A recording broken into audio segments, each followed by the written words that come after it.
திருப்பத்தூர் மாவட்டம் ஆம்பூரில் சுமார் 1000த்திற்கும் மேற்பட்ட இளைஞர்கள் சேர்ந்து செயல்பட்டு வரும் குருதிக்கொடை அறக்கட்டளை சார்பாக இலவச இரத்த தானம், சாலையோரம் வசிக்கும் முதியோர்களுக்கு உணவு வழங்குதல், மலைவாழ் பகுதிகளில் வசிக்கும் மாணவர்களுக்கு நோட்டு புத்தகம் வழங்குதல், அரசு பள்ளிகளில் மரக்கன்றுகள் நடுதல், மாணவர்களுக்கு தேவையான விளையாட்டு உபகரணங்கள் வழங்குதல் போன்ற பல நற்பணிகளை நன்கொடை ஏதும் வசூல் செய்யாமல் சொந்த செலவில் ஆர்வமுடன் செய்து வருகின்றனர். இந்த சமூக பணிகளின் ஒரு பகுதியாக திருப்பத்தூர் மாவட்டம் ஆம்பூர் அடுத்த தென்னம்பட்டு பகுதியில் சுவாமி தயானந்தா எய்ம் ஃபார் சேவா தயா தீர்த்த மாணவிகள் சத்ராலயத்தில் உள்ள 6ஆம் வகுப்பு முதல் 12ஆம் வகுப்பு வரை பயிலும் 40 மாணவிகள் கொண்ட விடுதி மாணவிகளுக்கு தற்போது குளிர்காலம் என்பதாலும் குளிரின் தாக்கம் இந்த வருடம் அதிகமாக இருப்பதாலும் மாணவிகள் உடல் நலன் மற்றும் கல்வி நலன் ஆகியவற்றை கருத்தில் கொண்டு குளிருக்கு பாதுகாப்பாக ஸ்கார்ஃப்,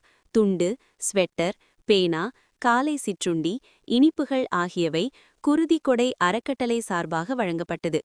நிகழ்வில் குருதி அறக்கட்டளை நிர்வாகிகள், தன்னார்வலர் மற்றும் இல்லத்தின் காப்பாளர்கள், மாணவியர்கள் கலந்து கொண்டனர்.